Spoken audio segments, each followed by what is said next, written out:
starting chapter 2 whole number exercise 2.3. This is my lecture 5 video. In my previous video I explained the exercise 2.2. To understand that exercise, just go on the previous video by my channel, that is the VJ classes. Okay, here is a one question. What says which of the following will not represent zero? कौन सा इनमें से zero को represent नहीं कर रहा है? तो 1 प्लस जीरो हमारे पास में क्या होता है? 1. तो इट मीन्स ये जीरो को रिप्रेजेंट नहीं कर रहा क्योंकि इसका एडिशन तो 1 आ चुका है. Next zero multiply by zero, zero को जीरो से मल्टीप्लाई करने पे जीरो ही आता है. ठीक है, तो ये जीरो को रिप्रेजेंट कर रहा है. जीरो को 2 से डिवाइड, किसी भी नंबर से अगर जीरो को डिवाइड किया जाएगा तो हमारे पास आंसर क्या आता है? जीरो ही आता है.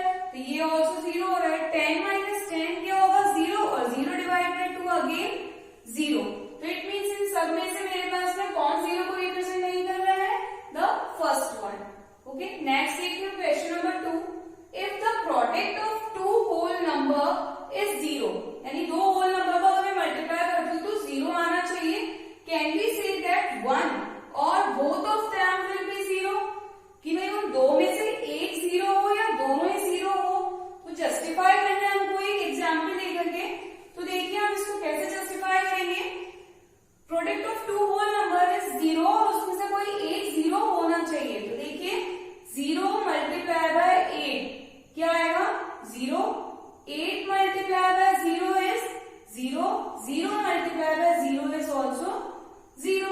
ठीक है, तो यहाँ पर ये हमारे पास में कंडीशन अप्रूव हो गई है कि कोई भी होल नंबर्स को मल्टीप्लाई करते हैं तो उसमें से एक होल नंबर अगर हमारे पास जीरो हो तो आंसर जीरो ही आएगा, और अगर दोनों जीरो है तो जीरो ही आना है. ओके, अब देखिए हमारे पास नेक्स्ट हमारे पास क्वेश्चन क्या कहता है. Question number 3. If the product of two whole number is 1, can we say that 1 और both of them will be 1? यहाँ पर क्या बोल रहे हैं कि जो प्रोडक्ट है दो होल नंबर्स का वो कितना है? The product of two whole number is 1, यानी दो होल नंबर को मल्टीप्लाई करने पर 1 आ रहा है. तो कैन वी से दैट 1 और both of them will be 1? कि भाई एक ही 1 हो या दोनों 1 हो तो ही हमारे पास काम चलेगा. तो अब देखते हैं यहाँ पर क्या कहना चाह रहे हैं. सपोज 1 into 1 मेरे पास 1, तो प्रोडक्ट क्या है मेरे पास? 1. तो किसी भी होल नंबर का प्रोडक्ट 1 कब आएगा? जब दोनों हमारे पास में 1 होंगे. ठीक है, दोनों डिजिट अगर 1 होगी तो ही हमारे पास में प्रोडक्ट 1 आ सकता है. ठीक है, तो 1 मल्टीप्लाई बाय 8 अगर मैं करती हूँ तो मेरे पास में क्या आ जाता है? 8. तो इसके अकॉर्डिंग ये कंडीशन फॉल्स हो जाएगी. तो यहाँ पर दोनों नंबर 1 होना जरूरी है इन द क्वेश्चन नंबर 3. तो ये आपको क्लियर होता है. देखते हैं next question. Yes. Question number 4. Find using distributive property. अब यहाँ पर हमको बोला है कि distributive property अप्लाई करके इसको सॉल्व करिए. Distributive property के अकॉर्डिंग हमें क्या करना पड़ेगा? A multiply by B plus C का फॉर्मेट यहाँ पर बनाना पड़ेगा. तो उसके अकॉर्डिंग देखिए फर्स्ट पार्ट के लिए हम क्या करेंगे. 824 मल्टीप्लाई बाय 25 को मैं ब्रेक कर सकती हूँ 20 प्लस 5 पे, तो ये ऐसे ब्रेक हो जाएगा. ये हो गया हमारे पास डिस्ट्रीब्यूटिव लॉ. डिस्ट्रीब्यूटिव और मल्टीप्लिकेशन ओवर एडिशन वाली प्रॉपर्टी. तो 824 multiply by 20 plus 824 multiply by 5. Okay, then इसको आप सॉल्व करिए एंड आपका आंसर आ जाएगा. नेक्स्ट देखिए हमारे पास 4275 मल्टीप्लाई बाय 125. अब देखिए आप इसको किस अकॉर्डिंग ब्रेक कर सकते हैं. आप यहाँ पे लिख सकते हैं 4275 मल्टीप्लाई बाय 125 को क्या लिख सकते हैं? 100 प्लस 25.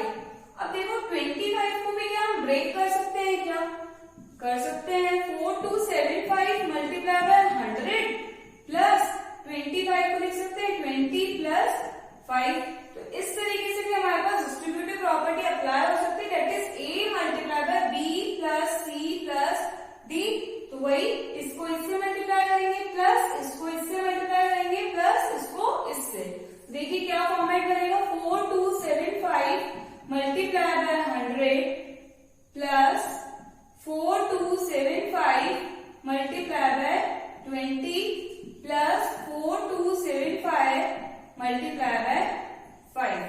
ठीक है, इसको आप मल्टीप्लाई करके ऐड करना, it will be your answer. Okay, next देखते हैं हम question number 5। Study the pattern and right the next 2 steps. इस पैटर्न को हमें देखना है और समझ के इसके बाद के 2 स्टेप्स लिखने हैं। कैन यू से हाउ द पैटर्न वर्क? अब ये कैसे वर्क कर रहा है, क्या हम ये बता सकते हैं? एक हिंट दिया है हमको क्वेश्चन में कि ये सीरीज है हमारे पास में 5 टाइम्स 1, फिर 4 टाइम्स 1, फिर 3 टाइम्स 1, फिर 2 टाइम्स एंड 1 टाइम्स। इनको अगर मैं ऐड करती हूँ तो 1 2 3 4 5 की सीरीज आती है। ठीक है, तो अब देखते हैं हम किस अकॉर्डिंग हमारे पास में एक क्वेश्चन सॉल्व होगा। हमको पहले तो देखना है नेक्स्ट 2 स्टेप निकालना है। तो पहले तो पैटर्न समझिए, यहाँ पर क्या पैटर्न है। 1 मल्टीप्लाई हो रहा है 8 से, प्लस 1 आ रहा है आंसर 9।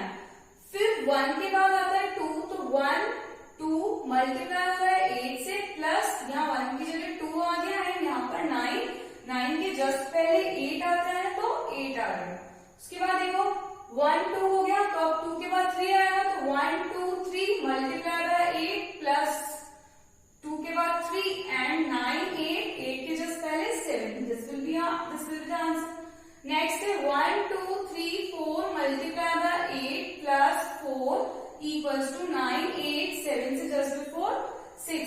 मतलब यहाँ पर 8 ऐड होता जा रहा है, पहले 1 फिर 2 फिर 3 फिर 4 फिर 5 1 1 ऐड होता जा रहा है, और यहाँ पर भी ये सीक्वेंस बन रहा है, और यहाँ पर डिक्रीजिंग ऑर्डर में हम मूव कर रहे हैं। तो देखिए अब नेक्स्ट पैटर्न यहाँ पर क्या बन सकता है मेरे पास।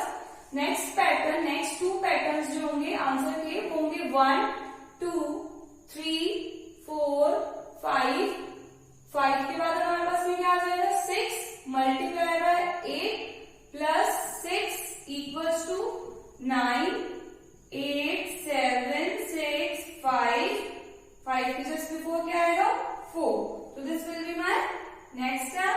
इसका नेक्स्ट स्टेप और क्या हो जाएगा 1 2 3 4 5 6 7 multiply by 8 plus 7 equals to 9 8 7 6 5 4 से जिस पहले हमारे पास आ जाएगा 3। ओके, तो ये मेरे पास में पैटर्न हो गया। तो ये नेक्स्ट 2 पैटर्न हमने यहाँ पर ड्रॉ कर लिए। अब देखिए इस हिंट के अकॉर्डिंग हमारे को क्या बोल रहा है कि आप ये बताइए कि इसको जस्टिफाई करना है हमको। तो देखिए जस्टिफाई करने के लिए हम क्या करते हैं 1 2 3 4 5 को हमने क्या लिखा है, ये लिखा है, तो हम ये लिख देते हैं हम स्टेप के अंदर। जो लास्ट स्टेप हमारा बन रहा है इस वाले पार्ट को हम वेरीफाई करके देखते हैं कि क्या ये आंसर आ जाता है क्या। तो देखिए 1 1 1 ये जो मेरा 1 2 3 4 5 है, 1 2 3 4 5 है, उसकी जगह मैं ये पैटर्न लिख सकती हूँ। तो 1 1 1 प्लस 1 1 1 प्लस 1 1 1 मल्टीप्लाई किससे हो रहा है हमारे पास में, this will B multiply by 8 plus इसमें ऐड कितना कर रहे हैं हम 5। तो देखिए 8 को इससे मल्टीप्लाई करने के बाद है हमारे पास में 8 8 8 8 8 plus 8 8 8 plus 8 8 8 plus 8 8 plus 8 and plus 5 हो जाएगा ये हमारे पास में।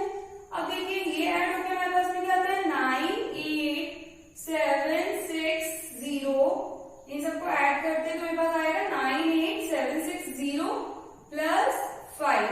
This will become 9 8 7 6 5।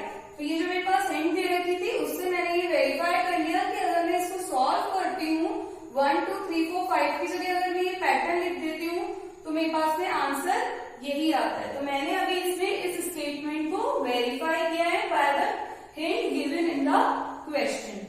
ओके, तो ये हमारे पास में क्लियर होता है। अब पैटर्न से रिलेटेड यहाँ पर मैं एक चीज आप लोगों को बताती हूँ कि इस एक्सरसाइज के अंदर हमारे पास में पैटर्न से रिलेटेड कुछ थिंग्स हैं just that will be helpful for your basics.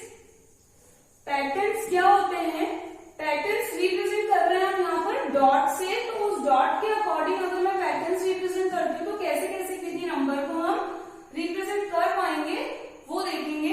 अब देखिए कोई भी नंबर होता है हमारे पास में, उसको हम फर्स्ट पैटर्न के फॉर्म में लाइन से रिप्रेजेंट कर सकते हैं। तो देखो पैटर्न में हम डॉट से अगर पैटर्न बना रहे हैं तो कैसे पैटर्न बनेंगे वो देखो, 2 है तो 2 का पैटर्न डॉट के फॉर्म में लाइन में बनाना है। लाइन पैटर्न क्या हो जाएगा इसका, in the form of dots, तो this will B okay.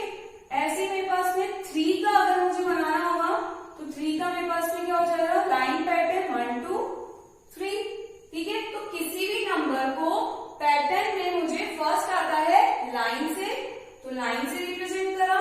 Second आता है मेरे पास में किसी भी नंबर को रिप्रेजेंट करना हो तो मैं उसको रेक्टेंगल में भी शो कर सकती हूँ। तो देखिए रेक्टेंगल में मेरे पास में कैसे शो होता है कोई भी नंबर, रेक्टेंगल के फॉर्म में अगर मुझे कोई नंबर शो करना है पैटर्नली, तो देखिए 6 को मैं कैसे डॉट लगाऊंगी वो रेक्टेंगल बन जाए, 1 2 3, एक लाइन में लिख दिए, 1 2 3, ये एक लाइन में लिख दिए।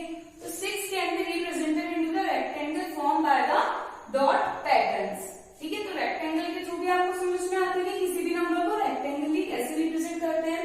नेक्स्ट आता है स्क्वायर के फॉर्म में।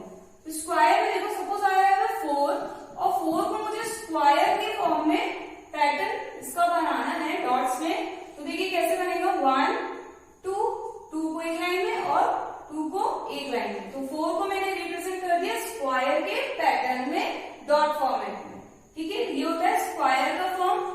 नेक्स्ट आ रहा है मेरे पास में ट्राइंगल। किसी भी नंबर को ट्राइंगल में कैसे रिप्रेजेंट करेंगे, पैटर्नली। तो देखिए ट्राइंगल के अंदर क्या होता है, starting with the 1 dot.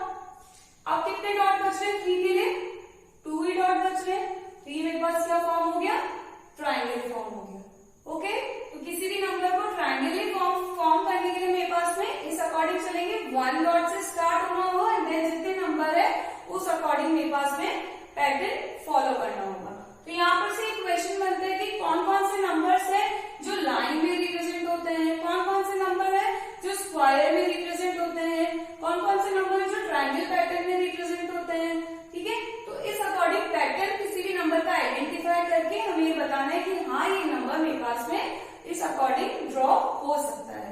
Okay, so this chapter will be completed. I will be started the next chapter in my next video to assemble